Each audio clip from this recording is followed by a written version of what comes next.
예배 오신 여러분들 모두 환영하고 축복합니다. 이 시간 사도신경으로 신앙 고백하시면서 우리 예배 시작하도록 하겠습니다. 사도신경 하시겠습니다. 시작. 나는 전능하신 아버지 하나님 천지의 창조주를 믿습니다. 나는 그 일하신 아들 우리 주 예수 그리스도를 믿습니다. 그는 성령으로 잉태되어 동정녀 마리아에게서 나시고 본디오 빌라도에게 고난을 받아 십자가에 못 박혀 죽으시고 장사된 지 사흘 만에 죽은 자 가운데서 다시 살아나셨으며 하늘에 오르시어 전능하신 아버지 하나님 우편에 앉아 계시다가 오히로부터 살아있는 자와 죽은 자를 심판하러 오십니다. 나는 성령을 믿으며 거룩한 공교회와 성도의 교제와 죄를 용서받는 것과 몸의 부활과 영생을 믿습니다. 아멘. 우리 시간 찬양했습니다. 저 피아노가 안 나오는데.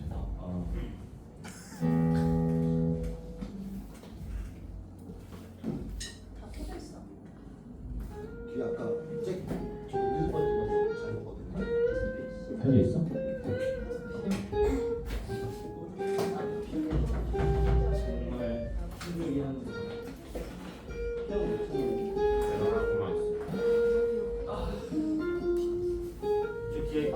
우리 시간 찬양을 하겠습니다.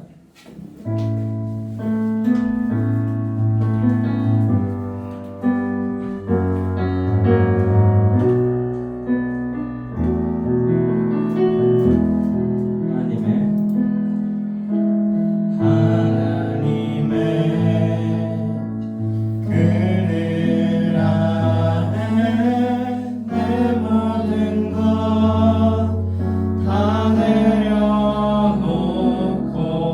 나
네, 우리 주님의 사랑을 생각하면서 우리에게 생명 주신 주님을 찬양하며 이제 박수치면서 찬양하겠습니다.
시간 우리 예배 나왔습니다. 우리 예배 나온 학생들 모두 축복해 주시고 우리 예배 가운데서 우리가 이렇게 말씀 듣고 나아가는 것이 우리에게 어떤 의미인지 다시 한번 돌아보게 나누길 원합니다.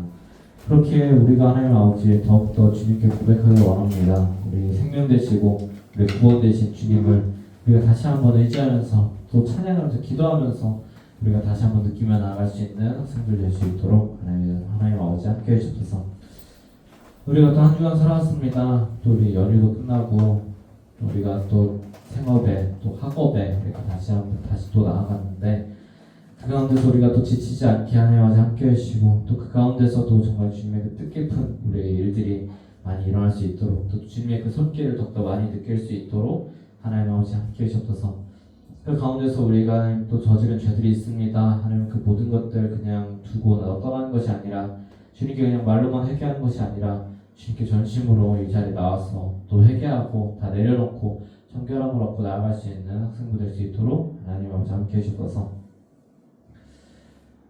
말씀 전하시는 윤혜진 목사님 가운데 힘을 주시고 정말 하나님 아버지 그 말씀 우리에게 온전히 들어와서 우리가 더욱더 주님께 나아가는 또 우리가 삶을 세상을 나아갔을 때 그리스도의 향기를 풍기며 나아갈 수 있는 우리 학생부 될 수 있도록 하나님 아버지 함께 해주셔서 감사드리며 예수님의 이름으로 기도드렸습니다. 아멘.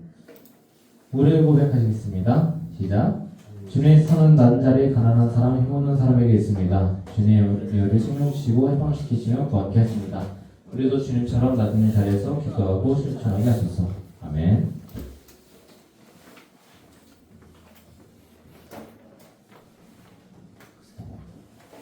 제가 방금 나오면서 깨달았는데 이건 안 바꿨어.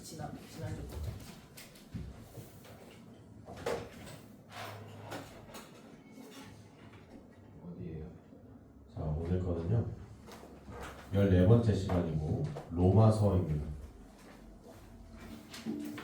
자, 로마서는 뭘까요?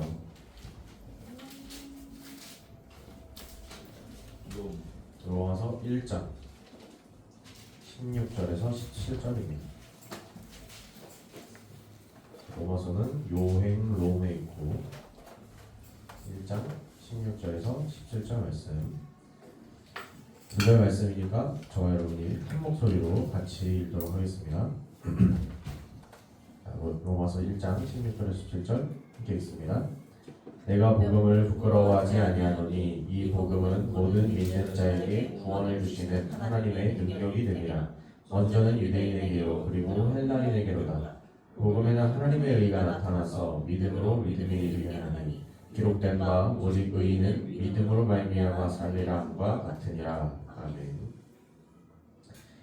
지난주에 기독교가 예수님이 하늘로 올라가신 다음에 어떤 식으로 생겨났고 왜 지금의 천주교, 동방종교, 개신교 이런 식으로 나뉘게 되었는지 그런 거를 좀 간단하게 살펴봤습니다. 오늘은 그러면 그 개신교 중에서도 왜 우리 지금 오늘날 이제 교회 보다 보면은 어디든 대한예수교 장로교 이런 것도 있고 또 어디 우리가 어디 다른 지역을 가서 교회를 간다 하면은 어느 교회를 가는 게 좋은 것인지 아니면 혹시 잘못된 교회, 사이비, 이단 이런 데는 어떻게 좀 걸러낼 수 있을지 그런 거를 알려면 어디가 제대로 된 교단인지를 우리가 좀 알고 있어야겠죠. 그래서 개신교 안에서 어떤 교회들 왜 이렇게 많은 교단들이 나뉘게 되었는가 그런 거를 좀 간단하게 살펴보려고 합니다. 먼저 중요한 거는 오늘 본문 말씀에서 읽은 것이 우리 개신교에서 하나님께 그리고 우리 예수님, 성령님 이 하나님을 믿으면서 우리가 구원받는 것에 대한 가장 핵심적인 얘기를 지금 하고 있습니다. 제일 중요한 건 믿음으로 믿음에 이르게 한다. 오직 의인은 믿음으로 말미암아 살리라 한 것 같다. 이 믿음이라는 것이 우리 개신교의 키포인트라는 얘기죠. 그리고 이 복음이라는 거, 구원이라는 거, 하나님의 능력이 된다는 거 이거는 바울이 말한 것처럼 유대인에게 먼저 있고 헬라인에게도 있고 그 다음에 이방인에게도 퍼진 것처럼 모든 사람에게 공통적으로 적용될 수 있는 하나님의 능력이다 라는 것이죠. 자, 앞에 사진에서 보시면 참 보기가 어렵죠? 1500년대쯤부터 시작해서 종교개혁이 시작이 됐는데 종교개혁이라는 게 왜 일어났다고 했습니까? 그렇죠. 카톨릭이라는 이제 원래는 카톨릭으로서 이제 서로마 쪽의 기독교가 그냥 하나로 뭉쳐 있었는데 그 카톨릭이라는 종교가 너무 부정부패가 심하고 점점 시민들을 이렇게 뭐 하나님의 말씀을 전하고 그런 게 아니라 착취의 대상으로 바라보고 세상 권력을 자기들이 가져가려고 하고 그러다 보니까 아 이래서는 안 된다. 우리 원래 하나님을 섬기고 예수님을 예배하고 그랬던 원래대로 돌아가자라고 해서 했던 게 종교개혁이라고 그랬습니다. 자 그러면 종교개혁이 이렇게 위로 세로선으로 쭉 있고 밑에 이제 보면 종교개혁이 있고 저 위쪽엔 급진적 종교개혁이 있고 뭐 이렇게 성공회, 루터교, 장로교, 개혁교회, 제세례파 엄청 많이 있죠. 자, 왜 이렇게 많이 생겼냐면 우리가 조선 말기에 나라를 이제 개방해야겠다, 좀 개혁해야겠다라고 했을 때 여러 가지 사람들의 그 방법론이 나왔죠. 급진적으로 빨리 모든 걸 다 뒤엎어서 해야 된다 이런 사람도 있고 천천히 해야 된다 이런 거 좀 천천히 이렇게 지키면서 지킬 거 지키면서 그리고 또는 안 된다 할 수 있는 것만 우리가 받아들일 수 있는 것만 받아들여야 된다 다른 거 우리 거 절대 못 버린다 여러 가지 사람들이 있었죠. 그런 여기도 마찬가지입니다. 뭐든지 뭔가를 새롭게 뭔가를 하려 하고 막 바꾸려 하고 약간 이런 과정에서는 여러 사람들마다 자기의 생각과 자기가 믿고 있는 것과 자기가 갖고 있는 여러 가지 배경 지식과 이런 것들 때문에 여러 가지 방법들이 나올 수가 있어요. 그래서 그 결과 그 여러 가지 방법들 때문에 이런 식으로 여러 개의 개신교 교단들이 좀 교파들이 생겨나게 됐다는 얘기입니다. 자 여기서 가장 온건하다고 할 수 있는 거 제일 위로 갈수록 이제 급진적인 거고 제일 밑에 있는 게 이제 제일 온건한 거겠죠. 제일 온건하다고 할 수 있는 거 바로 성공회라는 것이 있습니다. 이 성공회라는 것은 이제 영국에서 이제 영국까지 이제 가톨릭이 다 있었는데 영국에서 국왕이 뭐 가족 스캔들 같은 일로 인해서 교황이랑 좀 이제 사이가 틀어집니다. 그래서 이 교황이 그걸 인정해주지 않아가지고 우리 그러면 탈퇴할래 그래가지고 영국 교회를 따로 세운 겁니다. 가톨릭에서 분리시켜서. 그래서 이제 그거를 영국 성공회, 이제 영국 국교 이런 식으로 부릅니다. 물론 그 이유만 있었던 건 아니고 영국 안에서도 이제 카톨릭이 막 이런 잘못된 것들을 바꿔야 된다 막 이런 움직임이 있었는데 그 움직임을 갖고 있는 사람들을 가지고 이제 영국 국왕이 이제 새로 만든 겁니다. 이제 여기는 왜 가장 온건하자라고 하냐면 카톨릭에서의 여러 가지 것들을 다 갖다 버리진 않았어요. 뭐 카톨릭의 그런 모양, 형태, 세례 예식 같은 거 그런 것들은 어느 정도 보존합니다. 근데 이제 교리적인 측면에서 조금씩 이제 카톨릭이 너무 교황을 우선시한다거나 일단 당연히 성공에는 교황을 인정하지 않겠죠. 그다음에 이제 너무 이제 많은 돈을 뜯기 위해 만든 여러 가지 면죄부라든지 이런 것들 다 갖다 버리고 이제 그래서 이제 성공회를 이제 오늘날 보면은 보이는 거는 약간 카톨릭 같은 느낌이기도 한데 그 속에 들어가다 보면은 교회에 좀 더 가까운 그런 느낌이 있습니다. 자 그러면 이제 영국에서 이렇게 성공회 같은 것도 있었고 그다음에 뭐 루터라는 사람은 이제 독일에서 종교개혁을 했던 사람이고 위에 또 올라가면 이제 개혁주의 칼뱅주의라고 나왔습니다. 이 칼뱅이 스위스에서 종교개혁을 한 사람인데 여기서부터 이제 장로교랑 개혁교회라는 데가 나오는데 여기는 이제 조금 더 급진적인 다 바꿔 싸그리 바꿔 이런 데고 제일 위에 있는 제세례파는 우리 오늘날 보면 조금 이상할 수 있는 그런 진짜 좀 많이 너무 간 그런 사람들이에요. 그래서 저기는 조금 이제 이상하다라고 생각을 할 수가 있고 그 중간에서 이제 성공회에서 이제 청교도가 나오고 청교도라고 하면 우리 미국을 건국할 때 건너갔던 되게 독실한 그런 사람들을 말하죠. 청교도가 있고 그다음에 성공에서 좀 더 가다 보면은 감리교라는 거. 감리교는 미국에서 제일 큰 개신교 교단입니다. 그리고 세계적으로 제일 큰 개신교 교단이기도 해요. 감리교가 있고 또 뭐 재림파 있고 또 가다 보면 저기 중간에 이제 우리 교회가 속해 있는 성결교가 감리교에서 이렇게 나와가지고 있죠. 그리고 이제 제세례파랑 저기 청교도 쪽에서는 나와가지고 침례교라는 것도 나오고 뭐 회중교회 이런 것도 있고 이런 여러 가지 것들이 있습니다. 근데 이제 이 중에서 우리는 대한민국 안에 지금 있는 그래도 우리가 좀 흔히 접할 수 있는 그런 것들 몇 개를 좀 알아보고자 합니다. 자, 일단은 개신교라고 구분을 지을 수 있는 특징이 몇 개 있는데 그게 뭐냐면 삼위일체 하나님을 믿는 거, 그다음에 예수님을 하나님의 아들로 고백하는 거. 여기까지는 가톨릭도 어느 정도 동일합니다. 근데 이제 그런 것들로 인해서 가톨릭에서 파생이 된 건 맞는데 교황을 인정하지 않는 거. 교황이라고 하면 모든 교회의 우두머리. 그러면서 이 그리스도교라고 하는 이 무리를 실질적으로 다스리고 거기에 짱이 될 수 있는 그 권리를 개신교회는 인정하지 않는다는 겁니다. 그래서 교황의 통제를 받지 않는다. 누군가 한 사람 아래에 있는 게 아니고 하나님 안에서 모두가 다 동등하게 있다라는 것이 개신교의 특징이고, 가톨릭에서는요 7개의 성스러운 예식이 있어요. 이거를 칠성사라고 합니다. 우리도 지금 하고 있는 세례, 우리도 하고 있는 성찬, 이거 외에 가톨릭은 5개가 더 있어요. 뭐 변신, 고해성사, 병자성사, 성품성사, 혼인성사, 이것들을 가톨릭에서는 정말 중요하게 여깁니다. 근데 이제 여기 개신교에서는 이 세례랑 성찬, 얘네는 성경에 있으니까 얘네는 오케이, 얘네는 성스러운 예식 맞아. 근데 이 다른 것들, 변신성사, 고해성사, 특히 돈 내고 자기 죄를 고하고 이제 용서받는 약간 그런 걸로 변질됐으니까 이제 이런 다른 것들은 성경에 없다 이거예요. 개신교에서 중요한 건 이게 성경에 진짜 있었던 거냐, 성경의 토대가 돼야 된다. 우리는 성경 말씀대로 사는 거지. 우리가 우리 편하자고 그런 게 아니잖아. 성경에서 성경대로 해야 된다라고 해서 이 5가지를 인정하지 않습니다. 그리고 외경을 인정하지 않는다. 외경이라 하면 뭔가 하나님의 말씀인 것 같은 약간 그런 느낌이 있지만 좀 그렇게 하긴 좀 애매한 약간 그런 권위가 느껴지지 않는, 뭔가 우리가 전통적으로 알고 있던 내용이랑 살짝 다른 그런 것들을 가톨릭에서는 그런 것들까지도 다 이제 외경이란 이름 하에 제2경전이란 이름 하에 좀 성경이랑 동일한 위치에 놓고 있는데 개신교에서는 그걸 인정하지 않는다. 우리가 오늘 갖고 있는 66권의 성경만을 성경으로 간주한다. 이런 것들이 좀 가톨릭이랑 구분되는 특징이라 할 수 있습니다. 자, 일단 넘겨주시면, 자, 우리나라에 있는 감리교거든요. 감리교. 자, 제가 나무위키에서 뜯어왔습니다. 기독교 대한 감리교회와 예수교 대한 감리교회가 있대요. 예수교 대한 감리교회는 저 마크는 처음 본 것 같아요.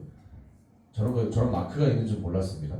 자, 아무튼 이 감리교라는 거, 아까 그 그래프에서 봤듯이 성공회에서 나왔다 그랬죠. 이 영국 성공회의 사제 중에 한 사람이었던 존 웨슬리라는 사람이 있습니다. 이 사람이 약간 영국 성공회 안에서도 약간 부흥운동 같이 약간 우리 열심히 이제 하나님 막 이렇게 믿고 막 이렇게 해보자, 약간 신앙운동 같이 그런 거를 좀 주도하던 사람이었어요. 이제 그런 사람들이 존 웨슬리랑 같이 흩어져서 같이 빠져나와서 분리돼서 만들어진 교단이 바로 감리교라는 것입니다. 자, 여기서는 왜 이름이 감리교냐? 감독제도를 사용합니다. 감리한다는 게 감독한다는 얘기예요. 감독제라는 게 뭐냐면 교단이 있어요. 교회들이 모여서 그걸 이제 교단이라고 그래요. 교단에서 감독 목사가 나옵니다. 그래서 각 교회에 담임 목사가 있지만 감독 목사가 내려와서 거기를 약간 이제 관리 감독하면서 이제 하는 거예요. 그러니까 어느 정도 중앙의 통제를 받는 거죠. 이게 약간 성공회가 가톨릭의 많은 부분을 카피를 했다, 많은 부분을 버리진 않았다 그랬어요. 그래서 교황과 사제와 이런 것들이 있는 가톨릭에서 이제 성공회는 교황을 인정하진 않지만 여러 가지 사제의 그 중앙적인 그런 건 있습니다. 이제 그런 거에서 이제 성공에서 나온 감리교는 역시 그런 것들까지 똑같진 않지만 비슷하게 이제 감독할 수 있는 목사가 있다는 거죠. 그러면서 이제 감리교는 약간 실천적인, 되게 우리 일상생활에서 우리가 진짜 하나님 믿고 예수님 믿었으면 우리가 진짜 삶 속에서 예수님의 사랑을 실천하고 이렇게 복음을 전하고 이런 식으로 약간 실천적이고 활동적인 그런 거를 많이 강조합니다. 이게 감리교예요. 이게 감리교가 이제 우리나라에서는 세계에서는 이제 제일 큰 교단인데 우리나라에서 제일 크지 않습니다. 그래서 우리나라에서 제일 큰 교단인 장로교와 이제 많이 대비가 되는데 바로 이 실천적인 부분, 이게 바로 많이 대비가 되는 부분입니다. 넘겨주세요. 자, 이제 장로교인데요. 세계적으로 봤을 땐 장로교가 그렇게 크지 않아요. 근데 한국에서 봤을 때는 장로교가 제일 큽니다. 전체 교회의 한 60%, 70%가 장로교라고 하더라고요. 자, 근데 장로교는 제일 큰 만큼 짜잘한 교파도 되게 많아요. 제일 많아요. 이제 제가 갖고 온 거는 그 중에서 그나마 제일 대표적인 것들 4개를 갖고 온 건데 나무위키 안에 들어가 있는 것만 해도 8개인가 9개인가 넘습니다. 그럼 나무위키 거기 집계 안 된 것까지 따지면 엄청 더 많다는 얘기예요. 자, 일단은 뭐 여러분들이 흔히 주변에서 많이 보셨을 법한 교회는 저 제일 위에 초록색 두루마리 같은 거에 빨간 십자가가 있는 대한예수교 장로회 총회 통합이라는 데고요. 그 다음에 제일 많이 보셨을 수 있는 파란색과 연두색 직사각형 사이에 하얀색 십자가가 있는 대한예수교 장로회 총회 합동이라는 데가 있습니다. 이제 여기는 각각 자기들의 신학교를 뭘로 갖고 있냐면 위쪽 거는 장신대학교라고 갖고 있고 아래쪽 교단에는 총신대학교라고 갖고 있습니다. 총신대학교는 이수역에 있는 그 아마 주요 대학들 많이 다니는 그 지하철 타다 보면은 총신대가 보일 겁니다. 옆에 숭실대도 있고, 자, 그 다음에 백석대학교라는 데도 있고, 백석대학교를 갖고 있는 백석이라는 데도 있고, 고신이라는 데도 있습니다. 고신은 부산 쪽에 많이 있어요. 자, 이렇게가 일단 우리나라의 좀 이렇게 장로교 중에서도 제일 큰 몸집이 큰 애들이라고 할 수 있는데, 자, 이 장로교는 아까 말씀드렸던 칼뱅이라는 사람이 있다고 그랬죠. 이 장 칼뱅이라는 사람의 가르침을 따르는 그런 사람들이 이제 그런 사람들로부터 이제 시작된 애들인데 여기다 청교도도 섞이고 있고 어떻게 보면은 그 아까 거기서는 이제 가장 급진적인 다 바꿔야 된다. 우리 진짜 성경으로 완전 싹 다 돌아가야 된다. 가톨릭 다 버려. 사제 다 필요 없어. 이제 이렇게 되면서 뭐가 제일 가장 큰 차이였냐면 아까 감리교는 감독 목사가 나온다고 했죠. 그러니까 어느 정도 중앙에 통제가 받는 시스템이란 말이에요. 근데 이제 장로교는 제일 큰 거는 교회를 운영하는 그 운영 방식이 민주적인 방식을 따라갑니다. 그래서 교회 사람들 중에 그 중에서 좀 이제 모범이 되고 그런 사람들이 이제 장로로 선출을 해요. 근데 이제 그 장로들이 모여서 당회라는 걸 조직합니다. 우리 교회에서 당회 언제 무슨 당회가 있습니다. 뭐 이런 광고 말씀 여러분 들을 수 있는데 당회라는 걸 조직해요. 그 당회에서 이제 우리 교회를 담임할 목사님을 인정하고 우리 교회 정책을 결정하고 뭐 이런 식으로 그 당회라는 기관을 중심으로 교회가 운영되는 것을 장로교의 가장 큰 특징으로 볼 수 있습니다. 그러니까 중앙집권적이었던 그런 교회 분위기에서 완전히 민주적인 정치 형태를 갖추게 된 거죠. 이 사람들이 이제 정책을 그런 걸 주도하는데 되게 이론적이고 근본적인 신앙을 강조하는 게 현재의 장로교의 모습이 됐어요. 처음 시작할 때는 굉장히 급진적이고 다 바꿔야 되고 하나님께 돌아가고 약간 이랬는데 그거를 이제 점점 시간이 흐르다 보니까 지금에 와서 보면은 굉장히 이론적인 거 이게 맞고 이건 틀리고 너 다 틀렸고 이것만 맞고 약간 이런 식의 분위기를 많이 갖고 있어요. 이제 그거를 이제 좋게 보면은 순수한 신앙을 지키는 거라고 볼 수 있는데 조금 나쁘게 보면은 너무 고리타분한 외골수적인 그런 걸로도 볼 수가 있죠. 되게 근본적인 신앙을 강조합니다. 그 만약 여러분이 나는 기독교의 정말 그 완전 이론적인 기독교 완전 정통적인 그런 거를 한번 보고 싶다. 장로교에 가서 한번 교육을 받아보시면 아마 이렇게 빡센 교육, 이렇게 빡센 게 있었나라는 생각이 들 수도 있습니다. 자, 그 다음에 침례교라는 게 있어요. 자, 침례교도 하나가 더 있었는데 아닌가? 침례교는 하나가 있었던 것 같습니다. 침례교가 있는데 자, 이 침례는 뭐냐? 아까 보면은 성공회랑 어디 제세를법 뭐 이런 식으로 막 좀 이렇게 섞여서 나오는 게 있어요. 여기는 교회 운영하는 데 있어서 장로교보다 더 자유롭습니다. 장로교는 그래도 교인들 중에서 누군가 대표가 나와서 뽑혀서 약간 우리 대통령제 보듯이 대표들이 나와서 그 조직을 하고 약간 이렇게 된다면 침례교는 좀 더 자유롭게 그냥 그 교회 알아서 뭐 대표를 뽑아서 하든 아니면 교인들이 알아서 하든 뭐 목사가 하든 그냥 되게 자유롭고 되게 독립적이고 그런 체제를 갖췄습니다. 그리고 침례교는 왜 이름이 침례가 들어갔냐? 침례라는 세례 방식을 굉장히 고수를 해요. 원래 옛날에 이제 성경에 보면은 성경에서 뭐 세례요한이 세례를 줄 때 그때 받는 세례는 강물이든지 아니면 이렇게 연못에다가 물을 받아놓는다든지 그 물에 완전히 사람이 잠겼다가 다시 일어나는 거를 세례였습니다. 그게 원래 세례였어요. 그 세례의 의미도 내가 이제 물에 완전히 잠기는 것처럼 이제 내가 죽는 거예요. 죽고 나서 다시 이제 올라오면은 예수님 때문에 내가 다시 살았다 이런 의미에서 완전히 잠갔다가 올라오거든요. 근데 이제 우리들은 이제 시간이 지나면서 그렇게 그런 물이 없을 때도 있고 뭐 다 한 사람 한 사람 다 이렇게 하다가 하면은 얼마나 시간이 많이 걸렸어요. 그러다 보니까 우리는 이제 점점 이제 조금 이제 물을 찍어서 이제 머리에 바른다거나 아니면 물을 이렇게 묻혀서 이렇게 뿌린다거나 이런 식으로 좀 많이 간소화가 됐는데 이 침례교에서는 오늘날에도 강단에 올라가면 강단 뒤쪽에 목탕이 있습니다. 침례탕이 있어요. 그래서 그 탕에 직접 들어가서 진짜 들어갔다 나왔다가 하는 거를 합니다. 그러니까 만약에 여러분들이 여기가 아니라 침례교 교회에서 만약에 이제 자라가지고 성인이 돼서 이제 세례를 다시 받는다? 그러면은 이제 예배 시간에 뒤에 들어가서 가운을 갈아입어요. 가운 갈아입고 침례탕에 이제 직접 그 전교인이 보는 앞에서 물에도 이렇게 퍽 들어갔다가 이제 올라오는 거죠. 스웨덴 침례교도 아 그래요? 해봤어요? 저는 한 번 아니고 사람들이 완전 아 그렇죠. 이제 그런 것들이 있습니다.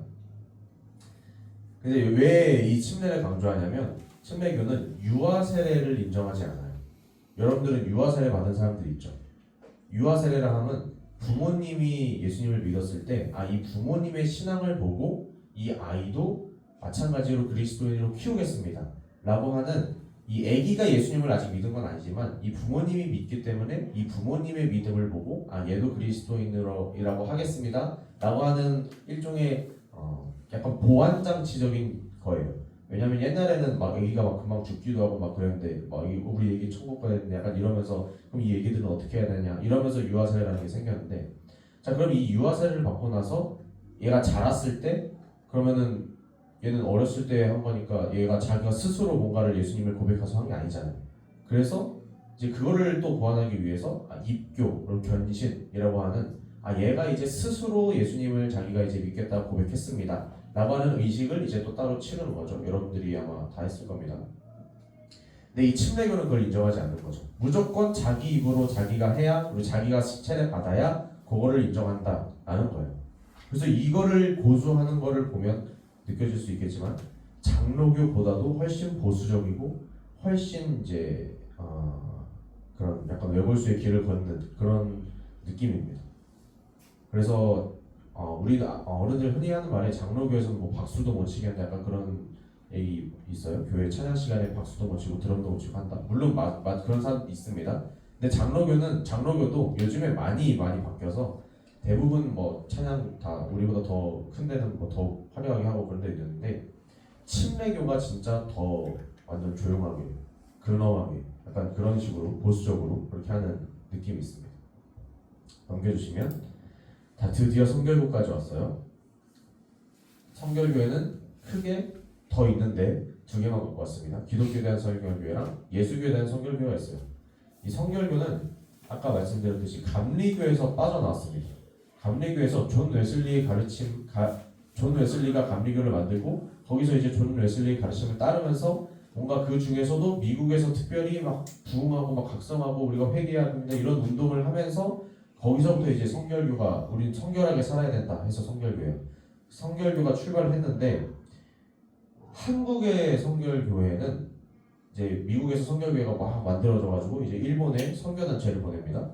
이 일본에 선교단체가 있었는데 이제 조선 말기에 이상준이랑 정빈이라는 두 사람이 일본에 이제 유학을 가요. 공부하러 갔어요. 근데 거기서 이 성결교 선교단체의 복음을 듣고 예수님을 믿게 된 거예요. 그래서 한국으로 돌아와요. 조선으로 돌아와요. 조선에 돌아와서 복음을 전하면서 시작된 것이 한국의 성결교회입니다. 그래서 보시면 장로교라든지 감리교라든지 다른 것들은 다 외국에서 그대로 들어온 게 그대로 발전한 거거든요. 근데 성결교회는 한국 안에서 스스로 생겨났어요. 이 사람들이 해외 나가서 복음 듣고 돌아와서 만든 거거든요. 그래서 여기는 대한민국에서 자생한 교단이다라는 특징이 있고요. 신학적으로는 감리교에 가깝습니다. 근데 교회 운영이나 제도적인 면에서 우리 감독 목사님 없죠? 감리 목사님 없죠? 우리 장로님들 있고 당회 조직돼 있죠? 교회 운영이나 제도적인 면에서 장로교 거를 가져왔어요. 약간 그래서 감리교랑 장로교의 짬뽕이라고 보시면 된다. 쉽게 생각하면 그렇다라는 거고요. 저기 있는 예수교에 대한 성결교회, 우리가 교회가 속해 있는 데는 기독교에 대한 성결교회고 저 마크 보시면 뭐 백합 그려져 있는 마크 있고요. 저기 옆에 있는 예수교대한성결교회는 옛날에 우리 기독교대한성결교회에서 갈라져 나간 교단이에요. 저기는 조금 더 보수적인 느낌, 그리고 우리는 조금 더 중도적인 느낌, 그리고 감리교 같은 그런 데는 조금 진보적인 느낌, 장로교는 보수적인 느낌, 그런 식으로 생각하면 됩니다. 자, 이거 말고 뭐 순복음교회 뭐 여러 가지 많이 있는데 그런 것들 뺐습니다. 자, 여러분들이 만약에 어디 멀리 여행을 갔다거나 우리 한국 안에서 어디 이사를 갔다거나 그럴 때 교회를 어디를 찾아야 될까? 그러면 지금 말씀드렸던 교단 안에서 찾으시면 그나마 안전할 가능성이 높습니다. 아시겠죠? 그거 말고 막 대한예수교 장로에 써 있는데 마크가 없어, 그림이 없어. 그 여기서 왔던 그 초록색 빨간 십자가도 아니고 파란색 연두색 그 십자가도 아니고 이상해. 무슨 뭐 이상한 막 개혁 무슨 어쩌고 저쩌고 써 있어. 물론 제대로 된 거 맞을 수도 있는데 위험성이 있다는 얘기죠. 약간 혹시 잘 모르니까 그런 것들 할수 없으니까 여러분들 많이 멀리 갔거나 그러면 이런 여기 나와 있는 대표적인 교단들 안에서 교회를 가시는 게 좋다라는 겁니다. 마무리를 하면서요. 이 교단들이 여러 가지로 나뉘게 된 이유, 각자가 생각하는 것이 있고 살아온 것이 있고 아는 것이 다르고 그런 이유였죠. 물론 예수님이라는 그 하나의 믿음, 그 하나의 그걸 지키기 위해서 각자의 방식이 달라서 이렇게 뭐 때로는 갈라지기도 하고 저 중에서도 갑자기 합쳐지기도 하고 막 그러는데 중요한 거는 예수님을 구주로 믿고 고백하는 것. 이 믿음과 전통 위에 이 그리스도인들이 쌓아올린 것들 위에서 여기 신앙과 교리들에서 크게 어긋나지 않는다면 저 안에서는 서로 싸우고 뭐 경쟁하고 그럴 필요가 없지 않을까라는 것이죠. 우리도 살아가면서 뭐 서로 싸울 때도 있고 뭐 갈라질 때도 있고 화해할 때도 있고 합할 때도 있고 여러 가지 상황들이 있잖아요. 그런데 제일 중요한 거는 어쨌든 다 하나님 안에서 우리가 하나 되면서 협력하고 그렇게 해서 선을 이루는 것이 중요한 거 아닌가, 그런 생각들을 가지시면 좋겠다라는 얘기 들으면서 오늘 말씀 마치도록 하겠습니다. 기도하겠습니다.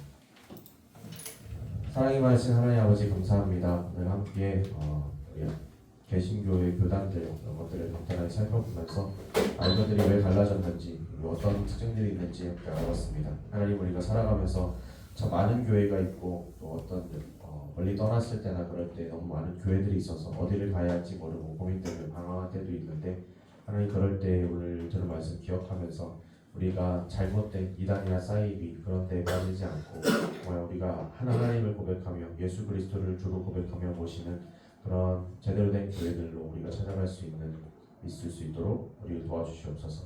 특별히 더욱더 우리가 예수님을 향한 더욱 바른 신앙을 우리가 배우고 고백하며 그 믿음, 바른 믿음 안에서 저희가 성장할 수 있도록 하나님이 함께하여 주시옵소서. 모든 말씀 살아계신 예수 그리스도 이름으로 기도드렸습니다. 아멘. 하나님의 사랑을 함께 찬양하면서 예배를 마치겠습니다.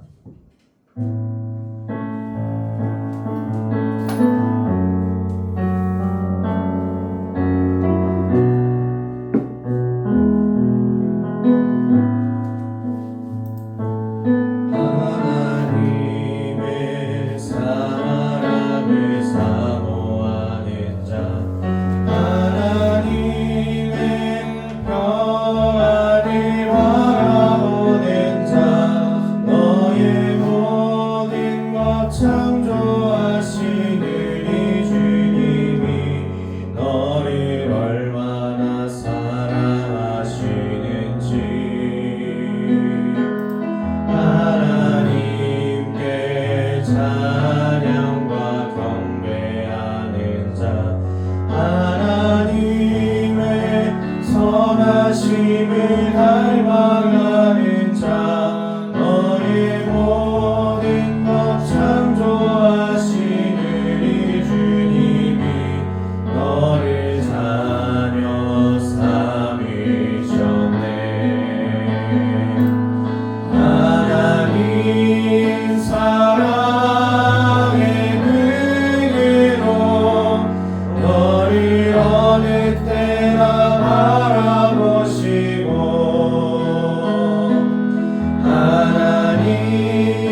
전능하신 하나님 아버지, 오늘도 하나님께 예배하러 나올 때에 우리의 몸과 시간과 정성 모든 것을 주님께 드립니다.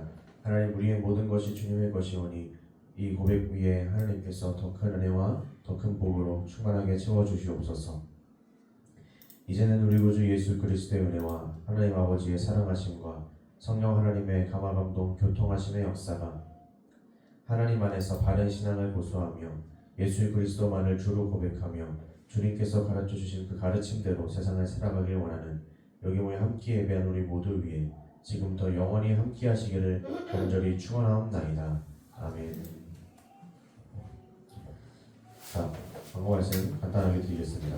오늘 식사 끝나고 원래 교사 회의가 있었어야 되는데 교사분 중에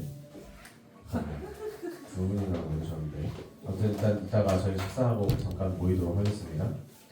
그리고 제가 지난주에 저희 군목단에서 수련회가 있어서 수련회로 일본에 갔다 왔어요. 근데 막 그렇게 여유롭진 못했어가지고 많은 걸 사오지 못했지만 저 뒤에 쇼핑백에 간식이 작게 담겨 있으니까 잘 나눠서 드시면 되겠습니다. 감사합니다.